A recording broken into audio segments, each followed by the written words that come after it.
Welcome to point blank. So ప్రస్తుతం మనం బక్కా జెట్సన్ ఇంటి వద్ద ఉన్నాము. సో ఇక్కడ జెట్సన్ ఏదైతే ఆమరణ నిరాహార దీక్షకు దిగారు. సో గతంలో చూసుకుంటే ఇప్పుడు ఏదైతే 9 రోజుల నుంచి మోతీలాల్ ఏదైతే దీక్ష చేసి విరమించారు నిన్ననే గాంధీ హాస్పిటల్ నుంచి. సో ప్రజెంట్ ఇప్పుడు ఈరోజు చూసుకుంటే అశోక్ సార్ అండ్ ఇంకోటి జెట్సన్ ఇద్దరు ఆమరణ నిరాహార దీక్ష. ఎందుకంటే దీనికి సంబంధించి గ్రూప్ 1 సంబంధించి ఏదైతే ప్రిలిమ్స్ ఫలితాలు 1:100 ప్రకారం ఇవ్వాలని, అలాగే గ్రూప్ 2కి సంబంధించి ఏదైతే పోస్టులు పెంచి డిసెంబర్లో పరీక్ష పెట్టాలని చెప్పేసి సో వీటన్నిటిపైన బక్క జెట్సన్ నిరాహార దీక్ష చేస్తున్నారు. సో ఏంటి, ఎందుకు చేస్తున్నారు, ప్రధానంగా డిమాండ్ ఏంటి, సో వారే ఉన్నారు, వారిని అడిగి తెలుసుకుందాం. సో చెప్పండి జెట్సన్ గారు, ఏంటి మీ ప్రధానమైన డిమాండ్ ఏంటి, మీ దీక్ష పుణ్యకన? నువ్వు రెండే చదివేస్తా ఇట్లా గురుకులము డౌన్ మెరిట్ తీయాలని చెప్పి జీవో 46 రద్దు చేయాలని, డిఎస్సి మెగా డిఎస్సి పెట్టాలని, టెట్ నార్మలైజేషన్ చేయాలని డిమాండ్స్ ఉన్నాయి. కానీ అన్నిటికంటే పెద్దగా ఈరోజు సోషల్ మీడియాలో వైరల్ అవుతున్నది ఏంటంటే, ఈరోజు టీఎస్పిఎస్ చైర్మన్ ఏదైతే బాడీ ఉందో అది అటానమస్ బాడీ. అది వాళ్ళు డేట్లు పెట్టాలన్నా ఏమైనా నిర్ణయాలు తీసుకోవాలన్నా దానికి ఒక కమిటీ ఉంటుంది. ఆ కమిటీ వాళ్ళే కూర్చొని లోపల మాట్లాడాలి. కానీ అసొంటిది బయటకు వచ్చి బాజాబ్తా డేట్లు మేము చెప్తే ఇచ్చినాం, మీరు చెప్తే ఇవ్వలేదా అని ఒక ఎమ్మెల్సీ ఒక కోచింగ్ సెంటర్ ఆయన మధ్యలో ఇలా కొనసాగుతుందనంటే ఎంత ఘోరం చూడండి. అంటే ఒక టీజీపీఎస్సీ పరువు ఎక్కడికి దిగజారిన చూడండి. ఈయన ఎమ్మెల్సీ, అధికార పార్టీ ఎమ్మెల్సీ చిత్తశుద్ధి ఉంది. ఎక్కడ ఎవరు నిరాహార దీక్ష, ఇంతకుముందు మీరు చెప్పిన వ్యక్తి ఎవరైతే ఒక మీరు సార్ పేరు తీసుకోరు, ఆ సార్ ఆ రోజు డేట్ల గురించి ఆయన ఇచ్చిన డేట్లు కాదా ఇది? అదే సార్ ఆ రోజు ఆయన ఒప్పుకోలేదా? ఇదే ఒక మీడియా ముఖంగా ఒక వ్యక్తి అడిగినప్పుడు ఈ డేట్లు బాగానే ఉన్నాయి అని చెప్పి నేను కూడా ఆ రోజు టీఎస్పీఎస్సీకి ఒక రిప్రజెంటేషన్ ఇచ్చినాను ఒప్పుకున్న వ్యక్తి, ఈ రోజు ఇచ్చిన వ్యక్తే మళ్ళీ కూర్చొని ఆయన సొంత లాభాన్ని కోసం, పొలిటికల్ మోటివ్ కోసం దీక్ష చేస్తుంటే మీరు వచ్చి నన్ను ఆ వ్యక్తి దీక్ష చేస్తుండని అడుగు. కాబట్టి ఆ డేట్లు ఇచ్చారు, కరెక్టే, సంతోషము, పిల్లలు చదువుకుంటున్నారు. వాటిని పోస్ట్ డేట్లు ఎవరిని అడిగిచ్చారు సార్? చెప్పాను నేను, ఏ టైంలో బాగుంటుంది అనేది చెప్పాను. మీరే చెప్పారు. ఓకే, ఇంకేం కావాలి చెప్పు.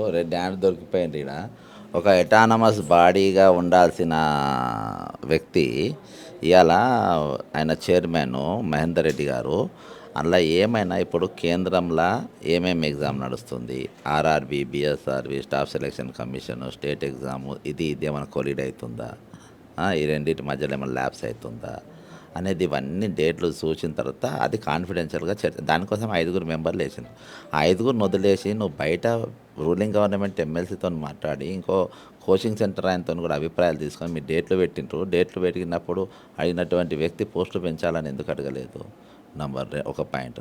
ఈరోజు ఏది ఏమైనప్పటికీ బయట ఒక టీజీపీఎస్సీ దాని ఒక పరువు ప్రతిష్ట దాన్ని బయట బజార్లో వచ్చిన తర్వాత ఒక ఎమ్మెల్సీ వీళ్ళు రోడ్లపైన సోషల్ మీడియాలో బాధాప్తా నేను డేట్ ఇచ్చిన నేను 1:, ఆయన దీక్షలు చేసే దగ్గరకు వచ్చి ఒక మంత్రులు, ఎమ్మెల్సీలో మన మంత్రులు కానీ లేకుంటే ఉప ముఖ్యమంత్రి ఆయన వచ్చి మాట్లాడాల్సిన, చర్చలు జరపాల్సిన పరిస్థితి వస్తే ఒక ఎమ్మెల్సీని తీసుకొని వచ్చి నువ్వు చర్చలు జరుపుతావా? ఇలా మోతీలాల్తోని ఆయనను తీసుకొచ్చి ఆయనకి ఏం సంబంధం చెప్పండి చర్చలు జరపడానికి?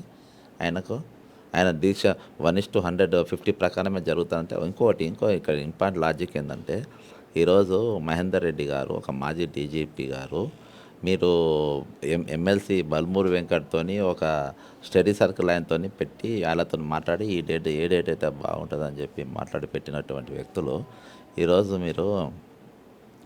మీరు మన పెట్టిన మీరు రేపరే మాకు పేపర్ కావాలంటే పేపర్ అమ్మే అవకాశాలు కూడా ఉన్నాయి, పేపర్ లీక్ అయ్యే అవకాశాలు కూడా ఉన్నాయి బయటికి. డేట్లు చూసుకుంటే అయితే గ్రూప్ 1 ఏమైనా లీక్ అయిందని అంటారు అది బ్రదర్. ఇప్పుడు డేట్లు మాట్లాడిన వ్యక్తి రేపు పేపర్ కూడా మాట్లాడే అవకాశాలు లేవంటావా? ఖచ్చితంగా ఉంటాయి బ్రదర్. బయట ఒక కమిషన్ మనుషులు బయట వ్యక్తులతో నెట్ట సంబంధాలు పెట్టుకున్నారు. టీజీపీఎస్లో జరుగుతున్నటువంటి అంతర్గత చర్చ బయటికి ఏ విధంగా వచ్చింది, బయట వీళ్ళు ఏ విధంగా వాళ్ళ అభిప్రాయాలు తీసుకొని డేట్లు ఇస్తున్నారు. కాబట్టి మీరు ఖచ్చితంగా దీనిపైన ప్రభుత్వం చర్య తీసుకోవాలి. మహేందర్ రెడ్డి వెంటనే రాజీనామా చేయాలి, బోర్డునే రద్దు చేయాలి ఏకంగా. సో గతంలో చూసుకుంటే ఏదైతే నిరుద్యోగుల కోసం ఏదైతే బల్మూరి వెంకట్ ముందుండి పోరాడారు, సో గవర్నమెంట్ కూడా ఫామ్ అయింది, అదే నిరుద్యోగ ముందు తీసుకొచ్చిన వాళ్ళు ఈరోజు ప్రభుత్వంలో ఒక ఉద్యోగం వచ్చిందని చెప్పేసి ఇలా మాట్లాడుతారు అనుకోవచ్చా? బ్రదర్, ఆ రోజు వాళ్ళ ప్రభుత్వమే వాళ్ళే ఆయన లీడర్ను చేయని కథలపడ్డారు. ఇగో నేను ఎన్ని కేసులు వేసిన వాళ్ళ కేసు, ఇప్పుడు నువ్వు చెప్పేట ఆయన పరిస్థితి ఎన్ని కేసులు ఉన్నాయి అబ్బా? ఆ? పెద్ద పెద్ద కేసులు అన్నీ ఒక్కటి 100 కోట్ల కేసులు, లక్షల కోట్ల కేసులు అది అర్థమైందా? ఏం కొట్లా ఆయన లీడర్ని చేయడానికి రాహుల్ గాంధీ వచ్చే ముందు జైలుకు పంపాలి, లీడర్లు చేయాలి. కానీ ఆడేం కాలేదు. ఆడ మా సొంటోళ్ళ పోరాటము ప్లస్ నిరుద్యోగులు బస్ యాత్ర చేసి ఊరికి పోయి కాలు మొక్కి కాంగ్రెస్ పార్టీ కోటేపించాను. ఇది తప్ప ఇలా వాళ్ళ నా రుణం అయితే తీసుకున్న పార్టీకి వెళ్ళగొట్టి. సో ప్రభుత్వంలో మీకు బక్క జెట్సన్కి ఒక ఉద్యోగం రాలేదు కాబట్టి ఇవన్నీ చేస్తున్నారని అంటున్నారు, వార్తలు వస్తున్నాయి. మరి దీని మీద మీరేమంటారు? అవును, నేను అసొంటోనే, నీకు తెలియదా నీకు? నేను అసొంటోనే కదా బ్రదర్. నేను ఆర్టీఐ ఏవి ఇవి వేసి బ్లాక్మెయిల్ చేసి పైసలు తీసుకొని బతికేటోని నేను. నా క్యారెక్టర్ అది. సో ఈ నిరాహార దీక్ష ఎన్ని రోజులు కొనసాగబోతుంది బ్రదర్? ఈ నిరాహార దీక్ష మీరు ఆమరణ నిరాహార ఎన్ని రోజులు కొనసాగబోతుంది బ్రదర్, నేను ఎట్లా కూర్చుంటా అనేది కాంగ్రెస్ పార్టీకి తెలుసు, రేవంత్ రెడ్డికి తెలుసు. రేవంత్ రెడ్డి తక్కువ తెలుసు కానీ వాళ్ళు ఉన్నోళ్ళు చాలామంది తెలుసు. ఇది ఎక్కడ దాకా పోతానే టైం నిర్ణయిస్తుంది. తదుపరి కార్యాచరణ మేము కార్యాచరణ ఏమన్నా దీక్ష ఇది లాస్ట్ స్టెప్పే ఇది. నిన్న పిల్లగాని లేపిండ్రు. ఎవరైతే పిల్లలు ప్రిపేర్ అవుతుండ్రో వాళ్ళ ఆత్మస్థైర్యం దెబ్బతినకుండా ఖచ్చితంగా ఇవాళ ఎప్పుడైతే ఇది రెడ్ హ్యాండ్ దొరికిండ్రో, యాక్చువల్గా నాకు దీక్ష కూర్చోవాల్సిన అవసరం లేకుండే, కానీ ఆయన లేపిండ్రు. ఎవరైనా లేపుతారు. ఇప్పుడు ఫోన్లో మాట్లాడితే ఇంకొక దీక్ష చేయబట్టే డేట్లు పెట్టిన ఆయన్ని. అర్థమైందా? ఉల్టా చోర్ కోత్వాల్కు బగాయ్ అన్నట్టుగా ఇలా వాళ్ళే డేట్లు పెట్టి వాళ్ళే చేస్తే కరెక్ట్ కాదు. ఇప్పుడు నా ఈ డిమాండ్ల కంటే ప్రథమం ఏంటంటే బోర్డు ప్రక్షాళన జరగాలి. మీరు ప్రక్షాళన చేస్తారనే పేరుతోని గత ప్రభుత్వం ఏజెంట్ని తీసుకొచ్చి కూర్చోబెట్టిండ్రు. అక్కడ డేట్ వాళ్ళతో మాట్లాడిన ఒప్పుకున్నారు, వాళ్ళే చెప్పిండ్రు. కాబట్టి వెంటనే మహేందర్ రెడ్డిని తొలగించాలి. దానిపైన బయటలతో ఎట్లా చర్చలు జరిపిన వాళ్ళపైన యాక్షన్ తీసుకోవాలి. ఇమీడియట్గా వీళ్ళ మీద కూడా ఏది ఎమ్మెల్సీ వీళ్ళ డేట్లు వీళ్ళు ఎట్లా లోపల జ్వరపడ్డారో వీళ్ళు దీన్ని బయటకు వచ్చి మీడియాకు మేము డేట్లు అని మాట్లాడే దానిపైన చర్య తీసుకోవాలి.